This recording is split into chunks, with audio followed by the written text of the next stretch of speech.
Selamat pagi. Hari ini saya ingin berbagi hal yang saya syukuri. Sepanjang hari kami terus bersyukur kepada Tuhan di mana keadaan kami semakin pulih. Penciuman sudah semakin membaik, juga indera perasa. Dan kemarin suami saya pun sudah mengikuti tes antigen dan hasilnya puji Tuhan sudah negatif. Dan dia pun sudah selesai waktu isomannya, sehingga suami saya sudah bisa kembali untuk bekerja.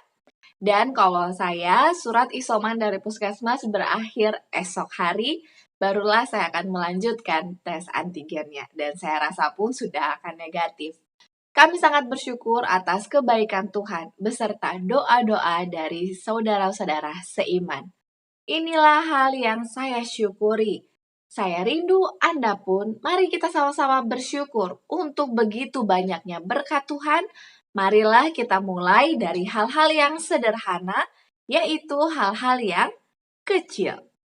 Baik, mari kita lanjutkan bacaan renungan pagi kita hari ini di tanggal 26 Juli dengan judul Menyebut Dosa Itu Dosa, dengan ayat inti yang tertulis dalam Yosua 7 ayat yang ke-19. Berkatalah Yosua kepada Akan, "Anakku, hormatilah Tuhan Allah Israel dan mengakulah di hadapannya. Katakanlah kepadaku apa yang kau perbuat, jangan sembunyikan kepadaku."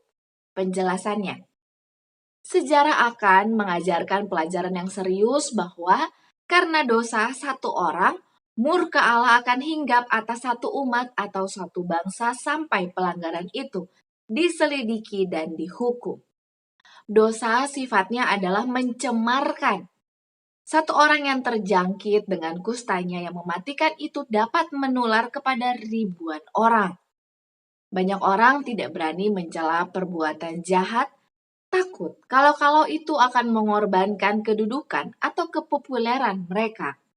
Dan oleh sebagian orang dianggap tidak bermurah hati kalau menegur dosa.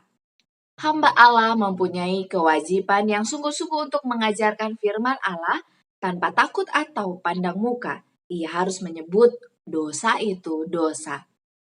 Kasih Allah tidak akan pernah membawa kepada usaha meremehkan dosa.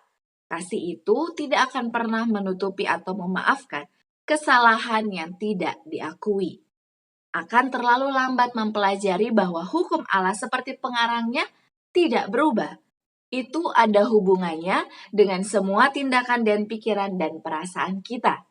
Diikutinya kita dan menjangkau segala sumber tindakan rahasia. Oleh pemanjaan dalam dosa, manusia cenderung menganggap enteng terhadap hukum Allah. Banyak orang menyembunyikan pelanggaran mereka dari sesamanya manusia, lalu membanggakan diri mereka bahwa Allah tidak akan mencatat kejahatan dengan teliti. Tetapi hukumnya adalah standar besar dari kebenaran, dan dengan itu setiap perbuatan hidup mesti dibandingkan pada hari di mana Allah akan membawa segala perbuatan kepada penghakiman dengan segala hal rahasia, baik ataupun jahat. Kesucian hati akan menuntun kepada kesucian hidup. Segala maaf untuk dosa adalah sia-sia. Siapakah dapat bermohon bagi orang yang berdosa itu apabila Allah bersaksi melawan dia? Keperluan dunia yang terbesar adalah keperluan akan manusia, yakni manusia yang tidak dapat diperjualbelikan. Manusia yang dalam jiwa raganya setia dan jujur. Manusia yang tidak gentar menyebut dosa itu dosa. Manusia yang angan-angan hatinya setia pada tugas seperti jarum menunjuk kutub. Manusia yang akan berdiri demi kebenaran walaupun langit runtuh. Aplikasinya bagi kita hari ini tentunya Tuhan rindu agar kita setiap umatnya, umat Kristen yang menanti kedatangannya kedua kali, mempersiapkan diri untuk menjadi seorang manusia yang memiliki tabiat yang benar, suci dalam pikiran, perkataan, dan perbuatan. Itulah mengapa sangat diperlukan adanya manusia-manusia yang jujur dan setia kepada Tuhan, yang berani berdiri mengatakan dosa itu dosa. Slogan kita awali hari ini dengan renungan pagi.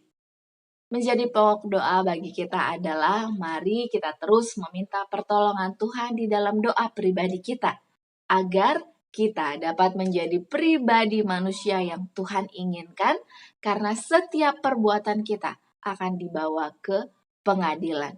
Tuhan mau agar kita berani mengakui dosa apapun yang sudah kita lakukan, memohon maaf untuk hal itu, dan tidak mengulanginya. Jika ada di antara Anda yang ingin turut didoakan, seperti biasa Anda dapat menuliskan usulan doa Anda di kolom komentar di bawah ini, beserta hal yang Anda syukuri atas berkat Tuhan. Terima kasih banyak, sampai berjumpa esok hari. Tetaplah bersekutu dalam doa dan mari kita jaga kesehatan kita semua. Tuhan memberkati. Amin.